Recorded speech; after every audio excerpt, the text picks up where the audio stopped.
Hi there, Berwick Court School. I wonder if today you can guess where I am by the background behind me.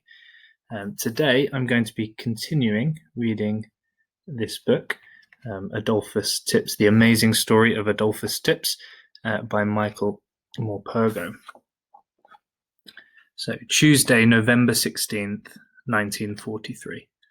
At school, in the village, no matter where you go or whoever you meet, it's all anybody talks about, the evacuation. It's like a sudden curse has come down on all of us. No one smiles, no one's the same. There's been a thick fog ever since we were told. It hangs all around us. It tries to come in the windows. It makes me wonder if it will ever go away, if we'll ever see the sun again. I've changed my mind completely about Barry. That skunkhead Bob Boland came up to me at playtime and started on about my grandfather, just because he's the only one in the village refusing to go. He said he was a stupid old duffer. He said he should be sent away to a lunatic asylum and locked up. Maisie was there with me, and she never stood up for me. And I thought she was supposed to be my best friend.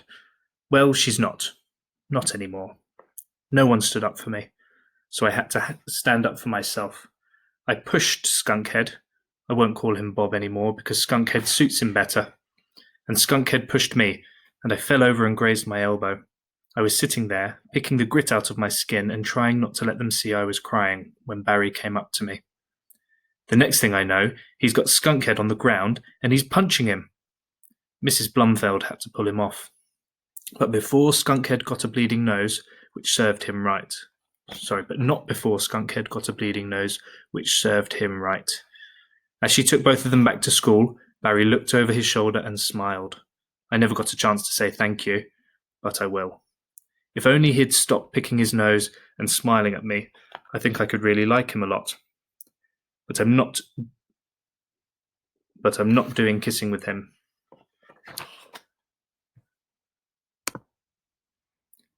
Tuesday, November 30th, 1943. Some people have started moving their things out already. This morning, I saw Maisie's dad going up the road with a cartload of beds and chairs, cupboards, tea chests, and all sorts. Maisie was sitting on top and waving at me. She's my friend again, but not my best friend. I think Barry's my best friend now because I can really trust him. Then I saw Miss Langley driving off in a car with lots of cases and trunks strapped on top. She had Jimbo on her lap, her horrible Jack Russell dog who chases Tips up trees whenever he sees her. Mum told me that Miss Langley is off to stay with a cousin up in Scotland, hundreds of miles away.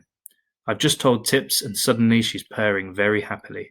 It's a good riddance purr, I think. A lot of people are going to stay with relatives, and we could too, except that Grandfather won't hear of it. Uncle George farm's only a couple of miles away, just beyond where the wire fence will be. They're beginning to put it up already. He said that family's family, and he could only be too happy to help out. I heard him telling Grandfather. We could take our milking cows up to his place, all our sheep, all the farm machinery, Dad's Fordson tractor, everything. It'll be a tight squeeze, Uncle George said, but we could manage. Grandfather won't listen. He won't leave, and that's that.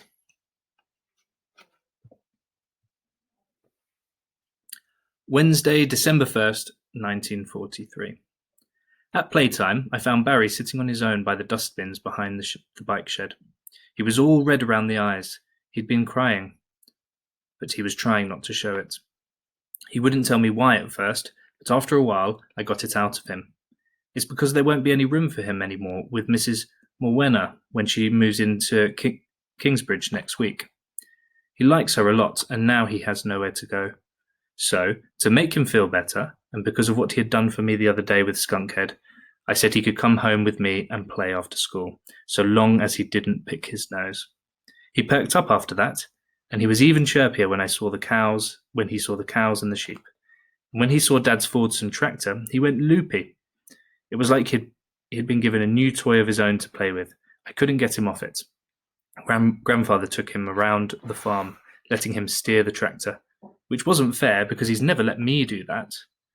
By the time they came back, they were both They were both of them as happy as larks.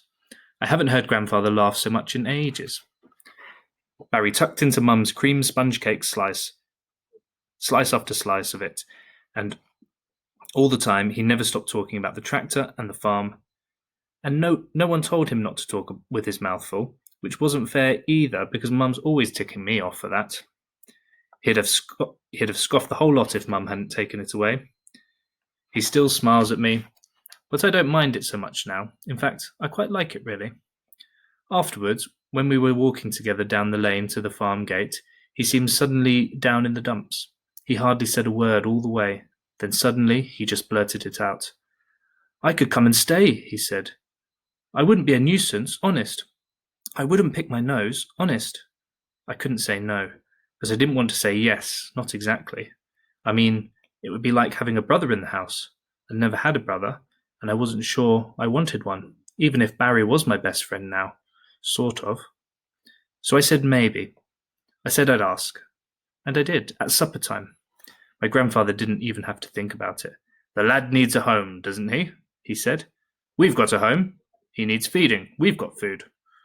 We shouldn't have had one of those evacuee children before. We should have had one of those evacuee children before, but I never liked townies much till now.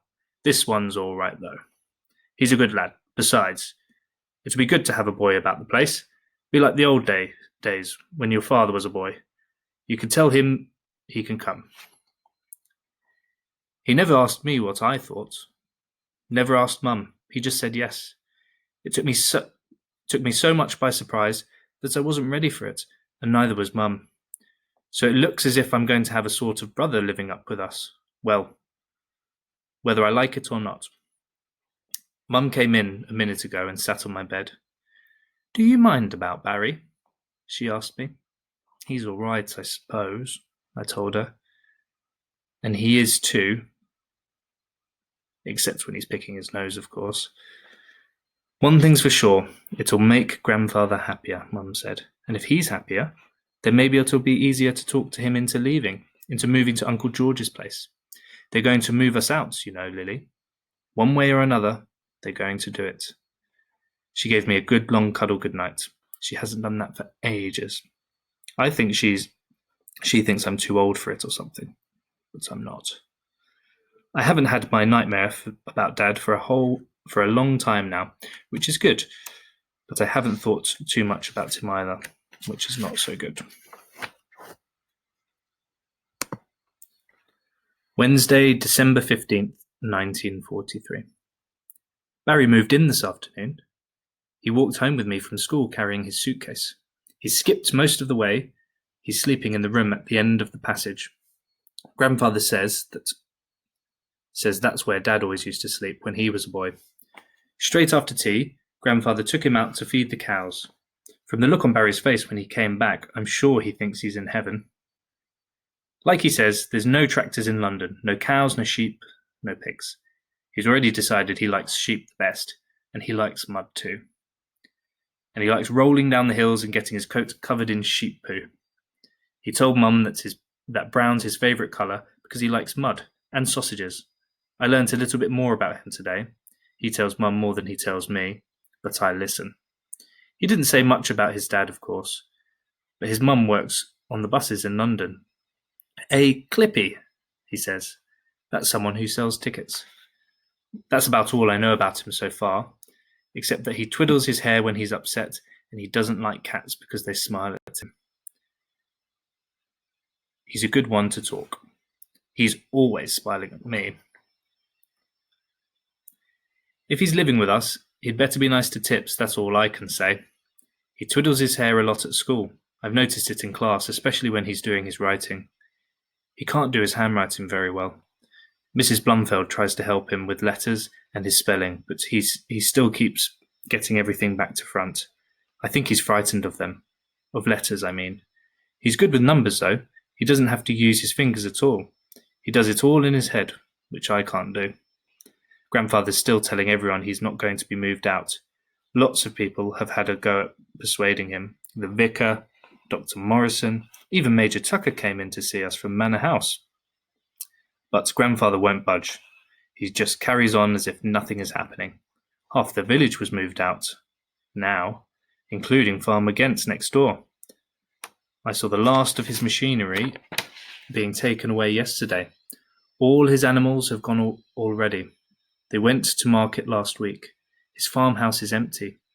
Usually I can see a light or two in there from my window, but not anymore. It's dark now, pitch black.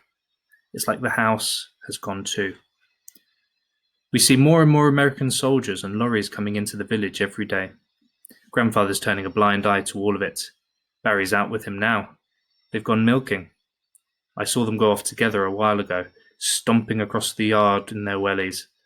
Barry looked like he's been doing it all his life, as if he'd always lived here, as if he was grandfather's grandson. To tell the truth, I feel a little jealous. No, that's not really true. I feel a lot jealous. I've often thought grandfather wanted me to be a boy. Now I'm sure of it. Thursday, December 16th, 1943. When school ends tomorrow, it'll be the end of term, and that's 4 days earlier than we thought. We've got 4 days extra holiday, hooray, yippee! That's because they've got to move all the desks, the blackboard, the bookshelves, everything down to the last piece of chalk. Mrs. Blumfeld told us the American soldiers will be coming tomorrow to help us move out.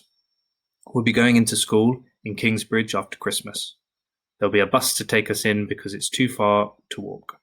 And Mrs. Blumfeld said that she'll go on being a teacher there. We all cheered and we meant it too. She's the best teacher I've ever had. Only sometimes I don't exactly understand her because of how she speaks. Because she's from Holland. We've got lots of pictures of Amsterdam on the wall. They've got canals instead of roads there.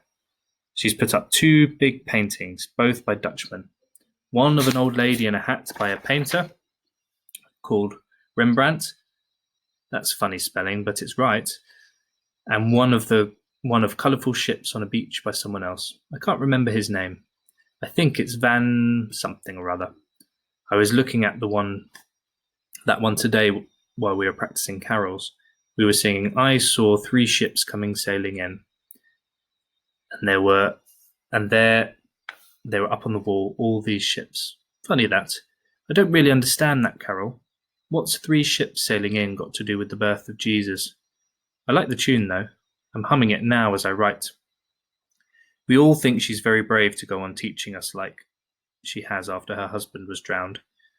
Everyone else in the village likes her now. She's always out cycling in her blue headscarf, ringing her bell and waving whenever she sees us. I hope she doesn't remember how mean I was to her when she first came. I don't think she can do, because she chose me to sing in a solo in the carol concert. The first verse of In the Bleak Midwinter. I practice all the time. On my way home, out in the fields, in the bath. Barry says it sounds really good, which is nice of him. And he doesn't pick his nose at all anymore, nor smile at me anymore. Maybe he knows he doesn't need to smile at me anymore. Maybe he knows I like him. My singing sounds really good in the bath. I know it does. But I can't take the bath into church, can I? Right, I'm going to pop the bookmark back in there. I hope you enjoyed the book today, and you'll be able to tune in on YouTube again soon, where another teacher will continue reading this story.